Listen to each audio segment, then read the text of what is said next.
Welcome to Vocab Mania 2.0. No promotion, no drama, only study. Subscribe the channel and press the bell icon. Hello students, हम लोगों ने पहले exercise की थी समुच्चय की, ठीक है।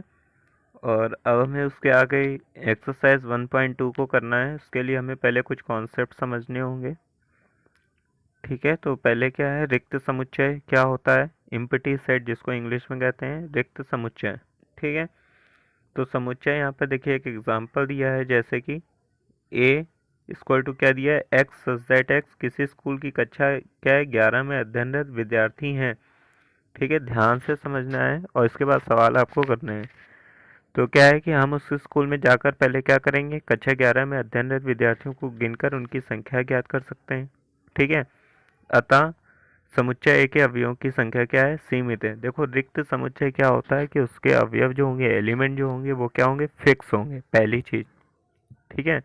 एलिमेंट्स क्या होंगे, फिक्स होंगे, ठीक है। पहली चीज तो ये हो गई। उसके बाद क्या है कि अब देखो जैसे यहाँ एग्जांपल दिया था कि स्कूल की कक्षा 11 में विद्यार्थी, तो स्कूल में कक्षा 11 के विद्यार्थी तो फिक्स है ना, ठीक है, उसको हम काउंट कर सकते हैं। ऐसे एक और एग्जांपल जो दिया, देखो क्या है, एक्स सेट एक्स वर्तमान में कक्षा 10 और 11 दोनों में अध्ययनरत विद्यार्थी, ठीक है। तो हम देखते हैं कि एक विद्यार्थी एक साथ दोनों कक्षाओं में यानी 10 और 11 में अध्ययन नहीं कर सकता, ठीक है ना। यानी कि समुच्चय बी में कोई भी अवयव नहीं है, कोई भी एलिमेंट नहीं है। अब देखो ध्यान समझो, पहले वाले में हमें केवल कक्षा 11 की बात की गई, 11 की, ठीक है। और दूसरे वाले में हमें 10 और 11 दोनों की बात की गई। फिर से देखो, दूसरे वाले में हमें कक्षा 10, ठीक है, दूसरे वाले में हमें क्या है, कक्षा 10 और 11 दोनों की बात की गई ना, दोनों की, ठीक है। तो हम एक स्टूडेंट दोनों कक्षाओं में कैसे पढ़ सकता है, बात समझ में आ रही है, ठीक है। तो एक स्टूडेंट दोनों कक्षाओं में अध्ययन नहीं कर सकता, दो क्लास में एक साथ नहीं पढ़ सकता है, ठीक है। तो क्या है, इसमें कोई अवयव नहीं होगा। और जो समुच्चय ए था उसमें केवल कक्षा 11 की बात की गई, एक ही क्लास की, तो उसमें क्या है, जो एलिमेंट्स हैं वो क्या है, फिक्स हैं, ठीक है। तो हम क्या कर सकते हैं कि अगर इसकी डेफिनीशन की बात करें, ठीक है, तो एक समुच्चय जिसमें एक भी अवयव नहीं होता, एक ऐसा समुच्चय जिसमें एक भी अवयव नहीं होता, रिक्त समुच्चय या शून्य समुच्चय कहलाता है, ठीक है। इस परिभाषा के अनुसार क्या है, बी जो होगा हमारा एक रिक्त समुच्चय होगा। अब देखो रिक्त समुच्चय की परिभाषा यहाँ से क्लियर हो गई। परिभाषा लिखने के लिए नहीं आएगी, बट समझना है, ठीक है, लिखने के लिए नहीं आएगी, लेकिन हमें क्या है, इसको समझना है कि ऐसा समुच्चय जिसमें कोई भी अवयव ना हो वो रिक्त समुच्चय या शून्य समुच्चय कहलाता है। रिक्त समुच्चय का ही दूसरा नाम क्या है, शून्य समुच्चय होता है, ठीक है। यानी कि ए एक रिक्त समुच्चय नहीं है, जबकि बी एक रिक्त समुच्चय है, ठीक है। बी एक क्या है, रिक्त समुच्चय है, ठीक बात।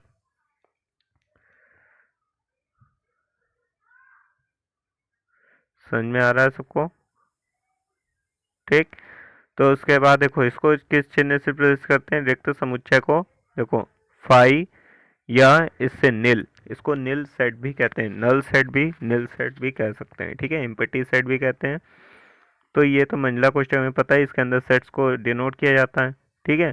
तो यहाँ पर अगर एक भी एलिमेंट नहीं है तो इसको प्रदर्शित कैसे करेंगे, फाई से, यानी कि जैसे हमने बी के लिए मान लो लिखा, तो फाई इक्वल टू ऐसे, बात समझ में आ रही है। आगे चलते हैं। जैसे यहाँ पर देखो एक उदाहरण दिया है कि जैसे मान लो ए, ये उदाहरण जो दिया है, A X that 1 is less than X, और क्या है, लेस देन 2, यानी एक्स एक क्या है, प्राकृतिक संख्या है। अब देखो यहाँ 1 और 2 की बात हुई ना, 1 और किसकी बात हुई है, 2 की, और बीच में तुम्हारा एक्स दिया है, ठीक है। तो एक और दो तो प्राकृतिक संख्या है, और एक्स कह रहा बीच में, तो एक और दो प्राकृतिक संख्याओं के बीच में कोई प्राकृतिक संख्या आती क्या, नहीं आती, ठीक है। फैक्टराइजेशन वाली संख्या आती है, बट उस वैसे पूर्ण कोई संख्या, पूर्ण प्राकृतिक संख्या नहीं आती, ठीक है। यानी यहाँ पर ए क्या है, रिक्त समुच्चय है, क्योंकि एक और दो के मध्य कोई प्राकृतिक संख्या नहीं है। समझ में आया, ठीक है। आगे चलते हैं। देखो ऐसे ही एक एग्जांपल और दिया है, ठीक है। और क्या है, देखो be x such that x square minus two equal to zero, x एक परिमेय संख्या है, ठीक है। बी रिक्त समुच्चय है। क्यों? क्यों है? देखो देखो क्यों है ये? तो क्या है, एक्स स्क्वायर माइनस टू बराबर जीरो करेंगे तो एक्स के किसी भी परिमेय मान से क्या है, संतुष्ट नहीं होता, ठीक है। ये किसी भी परिमेय मान से क्या है, संतुष्ट नहीं होगा। मान लो एक्स स्क्वायर, यहाँ पे देखो संतुष्ट होने का मतलब क्या है, ध्यान समझना। एक्स का मान लो तुमने वन रखा, वन स्क्वायर माइनस का टू स्क्वायर टू जीरो करोगे तो भी one minus two minus one आएगा ना, ठीक है। ऐसे ही मान लो आगे दो रखोगे तो चार माइनस दो हो जाएगा, तब भी जीरो नहीं हो रहा है ना, जीरो नहीं हो रहा। बात समझ में आ रही? ठीक है, यानी कि ये संतुष्ट नहीं है, यानी कि ये क्या है, जो है ये जो हमारा है ये क्या है, जो ये क्या है, रिक्त समुच्चय है, ठीक है। समझ में आया? उसी तरह देखो एक और एग्जांपल कह रहा है एक्स दैट एक्स संख्या दो से अधिक एक समअभाज्य संख्या है, तो सी एक रिक्त समुच्चय। क्यों? क्योंकि दो ही समअभाज्य संख्या है। कह रहा दो से ज्यादा। अब सम संख्याएं क्या होती हैं, दो, चार, छ, आठ। दो ही तो अभाज्य संख्या है, ये तो भाज्य है ना सारी, तो ये तो पॉसिबल ही नहीं है, इसलिए ये क्या है, एक रिक्त समुच्चय है। समझ में आ रहा है? उसके बाद कह रहा है डी स्क्वायर टू क्या है, x that x x square square to four x एक विषम है, तो डी रिक्त समुच्चय है। देखो ये तो बिल्कुल ही सिंपल सा है। जब x square square to four दिया है तो एक्स का मान हमारा क्या आएगा, दो ही तो आएगा, और दो तो एक सम संख्या है ना, तो इसका मतलब ये भी क्या है, हमारा एक रिक्त समुच्चय है। तो अब समझ में आया, रिक्त समुच्चय क्या होगा, जिसमें कोई भी चीज़ पॉसिबल ना हो पाए, जो कंडीशन दी है वो हमारी सेटिस्फाइड अगर नहीं हो रही है तो वो रिक्त समुच्चय होगा, एम्प्टी सेट होगा, ठीक है। बात समझ में आ रही? अब यहाँ पर ये मत समझना कि शुरू में बताया कि ऐसे इसके अंदर कोई एलिमेंट नहीं मिलेगा, ठीक है, तो ये मत समझना, ठीक है। रिक्त समुच्चय का मतलब क्या हो गया कि जो हमारी कंडीशन दी है अगर वो सेटिस्फाइड नहीं हो रही सम्स के अकॉर्डिंग तो वो रिक्त समुच्चय है, अगर हो जा रही तो रिक्त समुच्चय नहीं है, ठीक है। यहाँ तक एग्जाम्पल समझ में आ गया होगा। आगे चलते हैं, परिमित और अपरिमित क्या होते हैं। कॉन्सेप्ट पहले समझा दे रहे हैं, फिर आपको एक्सरसाइज सॉल्व करनी है, ठीक है। परिमित और अपरिमित, फाइनाइट और इनफाइनाइट, ठीक है। तो देखो जैसे यहाँ पर दो चीज़ें दी हुई हैं, एक ए स्क्वायर टू दिया हुआ है, सेट क्या है, one two three four five. B square two क्या दिया है, A B C D D E G, ठीक है। सी स्क्वायर टू क्या है, दिया हुआ है, इस समय विश्व के सभी विभागों में रहने वाले पुरुष। अब देखो ध्यान समझना ये भी कि यहाँ पर दिया है ए में कितने अवयव है, पाँच, बी में कितने हैं, छः हैं, ठीक है। सी में कितने हैं, गिन सकते हो? नहीं गिन सकते हैं। इस समय विश्व के विभिन्न भागों में अगर रहने वाले लोगों की बात की जाएगी तो गिना नहीं जा सकता। गिन सकते हैं क्या, नहीं गिन सकते हैं।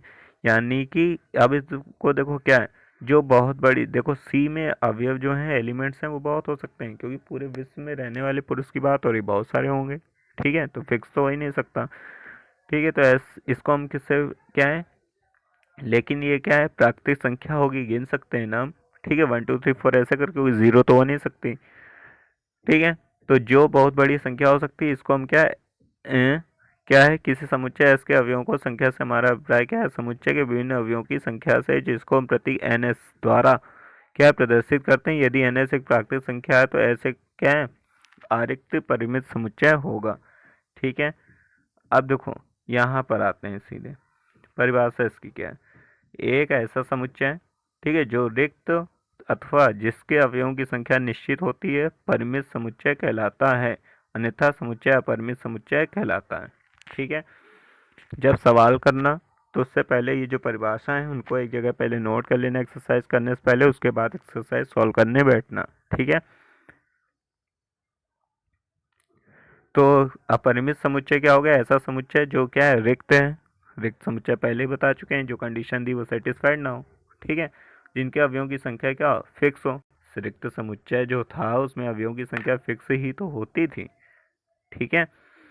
तो ऐसे समुच्चय क्या है, परिमित समुच्चय। अगर ये कंडीशन सेटिस्फाइड नहीं है तो अपरिमित, यानी अपरिमित के लिए क्या होगा, जो रिक्त ना हो और जिसमें अवयवों की संख्या भी निश्चित ना हो, ठीक है। बात समझ में आ गई, गॉट इट, ठीक है। तो इस परिभाषा से हमें मतलब है। अब देखो इसमें जो एग्जांपल्स हैं, पहला, यदि W सप्ताह के दिनों का समुच्चय है तो W क्या है, परिमित है। अब सप्ताह में तो 7 दिन होते हैं ना, फिक्स है, ठीक है। और जब अवयवों की संख्या निश्चित है तो परिमित हो गया, और ये क्या है, रिक्त समुच्चय भी हो जाएगा। ठीक है, आगे चलते हैं। कह रहा है एस समीकरण एक्स स्क्वायर माइनस 16 = 0 का समुच्चय परिमित है। अब देखो ये तो वही हो गया है ना, एक्स स्क्वायर माइनस 4 = 0 पीछे बताया था, तो x square minus square two क्या हो जाएगा 16। ठीक है, तो एक्स स्क्वायर टू क्या हो गया 4, हो गया 4। ठीक है, तो ये तो फिक्स है ना, यानी ये रिक्त समुच्चय भी है और परिमित। तो हम कह सकते हैं कि एक परिमित समुच्चय रिक्त समुच्चय हो सकता है। ठीक है,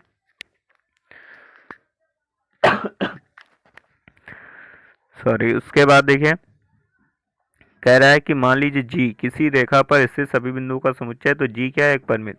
अब जी किसी रेखा पर स्थित सभी बिंदु, अब बिंदु तो कितने भी हो सकते हैं ना, रेखा पता नहीं कितनी लंबी, कोई चीज़ फिक्स नहीं है, यानी कि ये अपरिमित है। समझ में आ रहा है? ठीक है, एक्सरसाइज आप लोग को सॉल्व करनी है तो आराम से देखते हैं। तो देखो, जब हम किसी समुच्चय को रोस्टर रूप में निरूपित करते हैं तो हम उस समुच्चय के सभी अवयवों को कोष्ठक के भीतर लिखते हैं। ये तो हम पहले ही जान चुके हैं, रोस्टर विधि में ऐसे लिखा जाता है। किसी अपरिमित समुच्चय के सभी अवयवों को कोष्ठक के भीतर लिखना संभव नहीं है, इसलिए हम ऐसे समुच्चय के अवयवों की संख्या सीमित नहीं होती है, अतः इसे हम अपरिमित समुच्चय को रोस्टर के रूप में प्रकट करने के लिए उसे कम से कम इतने अवयव लिखते हैं जिससे उस समुच्चय की संरचना स्पष्ट हो सके। यानी कि आगे देखो ये डॉट डॉट डॉट कर दिया जाता है ना, इसका मतलब अगर ऐसा लिखा मिल जाए, फिर से देखो, अगर अगर ऐसा लिखा मिल जाए तो यानी कि पहचान लोगे कि वो क्या है, अपरिमित समुच्चय होगा। ठीक बात, समझ में आ रहा है? और अगर पूछा जाए कि रोस्टर विधि से हम किसको लिख सकते हैं, तो रोस्टर विधि से अगर कोई चीज़ लिखी मिल रही तो रोस्टर विधि से लिखा दोनों को जा सकता है, लेकिन अगर डॉट डॉट डॉट लगा हुआ मिल रहा है तो वो क्या होगा, परिमित होगा। अगर यही चीज़ें यहाँ से हटा दी जाए, इसको हटा दिया जाए, तो यहाँ तक बात की जाए तो ये क्या है, परिमित, और ये क्या है, अपरिमित। ठीक है, समझ में आ गया होगा। ठीक, अब आगे चलते हैं। अब देखो यहाँ पर कुछ दिए हुए हैं एग्जाम्पल, कह रहा है कौन परिमित कौन अपरिमित है। तो अब देखो यहाँ जो पहला एग्जाम्पल दिया है, ठीक है, पहला जो दिया है, देखो पहला x is that x, x belongs to क्या है, एप्सिलॉन एन दिया हुआ ना, तो एप्सिलॉन मैंने बताया था कि एप्सिलॉन का मतलब होता है एक्स का एलिमेंट उसमें है। ठीक है, एन क्या है, एक नेचुरल नंबर। अब यहाँ x-1 x-2 = 0 है ना, तो एक मान तो एक आ जाएगा, दूसरा मान क्या आ जाएगा, दो आ जाएगा, फिक्स हो गया ना, फिक्स हो गया, तो ये क्या हो गया, परिमित हो गया। ठीक है, इसके बाद दूसरा देखो, x² = 4 दिया, तो x का मान तो दो आ जाएगा ना, फिक्स है, तो यानी ये भी क्या हो गया, परिमित हो गया। उसके बाद देखो यहाँ पर 2x-1 = 0 दिया है ना, तो x का मान क्या आ जाएगा, 1/2 आ जाएगा, सॉल्व करोगे तो ये भी फिक्स है ना, तो क्या हो गया, परिमित हो गया। ठीक है, अब देखो कह रहा है x such that x belongs to क्या है, बिलोंग्स टू भी कह सकते हैं, एप्सिलॉन एन भी कह सकते हैं, एक्स एक आभाज्य संख्या है, एक्स एक क्या है, अभाज्य संख्या है। ठीक है, तो अभाज्य संख्या तो कई हो सकती है ना, लेकिन ये भी क्या होंगी, फिक्स नहीं होंगी, यानी कि ये क्या है, एक अपरिमित समुच्चय है। समझ में आ रहा है? अब एक्स एप्सिलॉन एन, एक्स एक विषम संख्या, तो विषम संख्या बहुत सारी होती है ना, तो ये भी अपरिमित संख्या है। ठीक है, जिसको आप काउंट नहीं कर सकते हैं, जो आपकी कंडीशन को सेटिस्फाइड नहीं कर रहा है। ठीक है, जो आपकी कंडीशन को सेटिस्फाइड नहीं कर रहा है, तो वो आपका क्या हो जाएगा, हाँ यहाँ पे थे हम लोग, तो वो आपका क्या हो जाएगा, अपरिमित हो जाएगा। तो परिमित अपरिमित और रिक्त समुच्चय अभी तक समझ में आ गया होगा। ठीक है, सारे डाउट्स पहले से क्लियर हो जाएंगे। ठीक है, और एक्सरसाइज बिल्कुल अच्छे से सॉल्व कर लेंगे। समान समुच्चय, इक्वल सेट क्या होते हैं, तो दो दिए गए समुच्चय ए और बी, मान लो दो समुच्चय दिए हैं ए और बी। ठीक है, ए का प्रत्येक अवयव बी का भी अवयव, ए में जो एलिमेंट्स हैं वो बी में भी हैं और बी में जो हैं वो ए में भी हैं। ठीक है, यानी हम लोग कह सकते हैं ए स्क्वायर टू बी, यानी ए में जो एलिमेंट हैं वो बी में है, बी में जो है वो ए में है। ठीक है, दोनों के एलिमेंट क्या है, बराबर हैं, तो कैसे समुच्चय हो जाएंगे, समान समुच्चय हो जाएंगे। ठीक है, यानी दोनों तत्व क्या होंगे, समान होंगे। ठीक, परिभाषा क्या हो जाएगी, अभी हमने बता दिया कि दो समुच्चय ए और बी समान कहलाते हैं यदि उनके तत्व क्या हो, अवयव समान हो, ठीक है, ए स्क्वायर टू बी देखना है। फॉर एग्जाम्पल देखो पहले दिया हुआ ए स्क्वायर टू क्या दिया 1 2 3 4, बी स्क्वायर टू क्या दिया 3 1 4 2। ऑर्डर चेंज है ना, ऑर्डर चेंज है बट एलिमेंट तो सेम है ना, समान समुच्चय। ठीक है, बात समझ में आ रही, आगे चलें। कह रहा है मान लीजिए ए 6 से कम अभाज्य संख्या है, पी 30 के अभाज्य गुणनखंडों का समुच्चय, स्पष्ट है कि ए और पी क्या है, समान है, केवल 2 3 5 ही क्या है 30 के अभाज्य गुणनखंड हैं और 6 से कम भी। यानी ए में वो सेट हैं जो 6 से कम अभाज्य संख्या है, पी में हमें 30 से कम अभाज्य संख्याओं के लेने हैं, तो अभाज्य संख्या के इसमें कौन कौन से मिलेंगे 2 3 5 जो कि उसमें मिल रहे हैं। एलिमेंट दोनों में अगर समान है तो समान समुच्चय होगा। यहाँ तक बात समझ में आ रही है? ठीक है, ये जो टिप्पणी ली है तो इसको देख लेना, कोई दिक्कत नहीं। ठीक है, एग्जाम्पल एक देखो और लेते हैं, समान समुच्चयों के युग में छांटने हैं। ए स्क्वायर टू 0 दिया है और फिर बी स्क्वायर टू दिया x that x greater than 15 और एक्स लेस देन 5। ठीक है, एक्स 15 से बड़ा और एक्स क्या दिया है 5 से छोटा। ठीक है, और ऐसे आगे भी दिया है और ये 5 चीज़ें दी हुई हैं। ठीक है, तो अब देखो यहाँ पर क्या 0 एप्सिलॉन ए। ठीक है, 0 क्या है ए के पास है और 0 समुच्चय बी सी डी ई में किसी में भी नहीं है।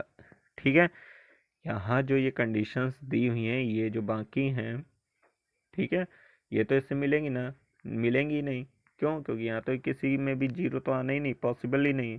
तो ए ना तो बी के इक्वल होगा, ना सी के, ना डी के, ना ही ई के। ठीक है, अब आगे चलते हैं। बी स्क्वायर टू क्या दिया है 5। 5 एक रिक्त समुच्चय होता है। ठीक है, तो यानी कि इसमें जो बी दिया हुआ है बी का मान क्या है फिक्स है।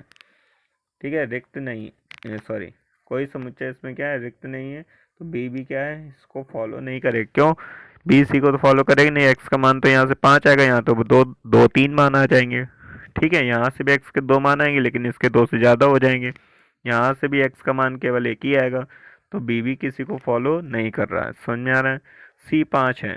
ठीक है, सी का मान देखो यहाँ से एक्स क्या है 5 आएगा लेकिन डी का मान भी 5 आ जाएगा। ठीक है, तो बी सॉरी सी जो है डी को भी फॉलो नहीं कर रहा है। ठीक है, सी यहाँ एक्स माइनस, देखो यहाँ पर सी क्या है 5 है ना। ठीक है, एक्स माइनस 5 बराबर 0 हो जाएगा। तो बात समझ में आ रही है? तो ऐसे उदाहरण देख लेंगे और अब देखो एक्सरसाइज में आ गए हम लोग। ठीक है, पहले ही दिया है कौन से रिक्त समुच्चय के उदाहरण हैं, 2 से भाज्य विषम प्राकृतिक संख्याओं का समुच्चय। 2 से भाज्य विषम प्राकृतिक संख्याएं तो बहुत सारी होंगी ना। ठीक है, सम अभाज्य संख्याओं का समुच्चय, तो सम अभाज्य संख्याएं आपकी कौन कौन सी हो जाएंगी, केवल 2 ही तो मिलेगी। ठीक है, तो एक समुच्चय है। ऐसे ये अब तो समझ में आ रहा होगा। तो एक्सरसाइज के क्वेश्चन देख लो। ठीक है, स्क्रीनशॉट ले लेना और इसको घर से सॉल्व करना है। ठीक है, 1.2 पे हम लोग आ चुके हैं, आगे क्वेश्चन दिखा देते हैं। कह रहा है निम्नलिखित कौन सा परिमित और कौन सा परिमित है। परिमित के लिए मैंने कहा था जो रिक्त समुच्चय होगा फिक्स होगा सब कुछ। ठीक है, तो वो परिमित होगा, जिसमें कोई फिक्स नहीं है तो अपरिमित होगा। देख सकते हो वर्ष के महीनों का समुच्चय। अब तो ये तो देखते ही हो गया होगा। ठीक है, इसमें परेशानी होना, ये डेड डेडस बीच वाला नहीं देखना, लास्ट में होना चाहिए। ठीक है, जो देख के बीच में लगा दो। ठीक, तो समझ में आ रहे हैं। फिर तीसरे नंबर में हमें परिमित अपरिमित फिर से बताना है, तो अब कर लोगे। एक्स एच के समांतर रेखा समुच्चय, अंग्रेजी वर्णमाला। ठीक है, तो ये सारे सम्स आपको करने हैं घर से। फिर ए स्क्वायर टू बी छांटना है, छांट लोगे अब।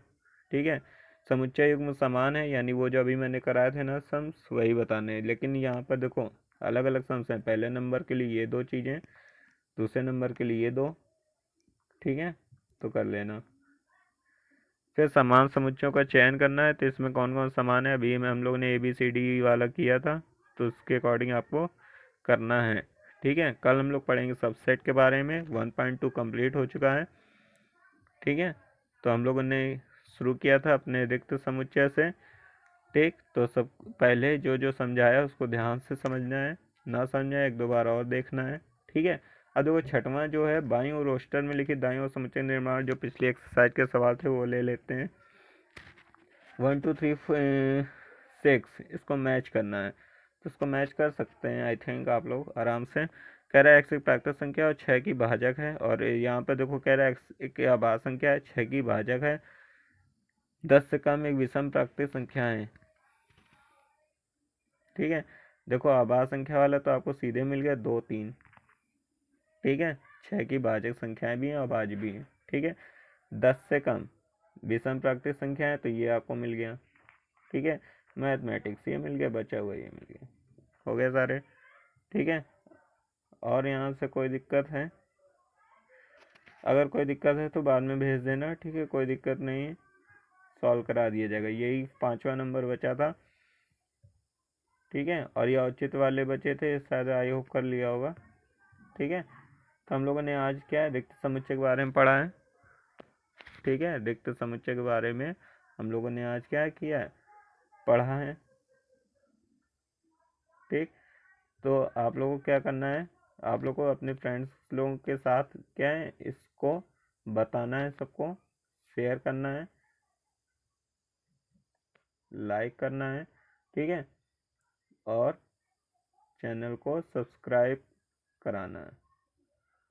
ठीक है, अपने दोस्तों के साथ बताना है कि फ्री क्लास है, फ्री ऑफ कॉस्ट, बिल्कुल फ्री। ठीक है, तो सभी लोग देख सकें। तो इतना काम आप लोग को करना है, सबके साथ शेयर करना है। ठीक है, खुद भी पढ़ना है और सबको भी जोड़ना है। ठीक है, बाकी लोग भी पढ़ सकें। ठीक है, तो सबको ये लिंक वीडियो का जो होता है, लिंक जो भेजा जाता है उसको आपको शेयर करना है, या यूट्यूब से भी डायरेक्ट शेयर हो जाता है। और ये भी नहीं तो बताना है कि क्या सर्च करें नेट पे, वो यूट्यूब पे जाके वो कैब मैनिया 2.0। ठीक है, ये चाहे नेट पे सर्च, यूट्यूब पे सर्च कर लें। ठीक है, क्या लिखना है, वो कैब मैनिया 2.0। ठीक है, और ये देखो कहाँ पर, गूगल में भी अगर कोई ये डाल देगा, गूगल में भी सर्च कर सकते हो, आ जाएगा, या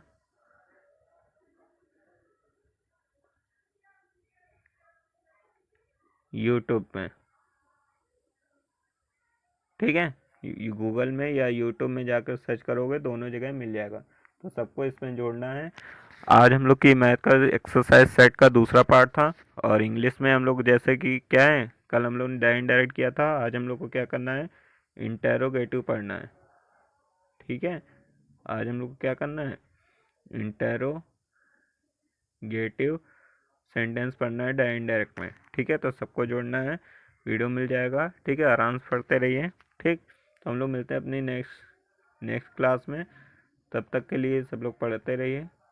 ठीक है, और नोट्स जरूर बनाते रहिएगा। ठीक है, मिलते हैं फिर, टेक केयर।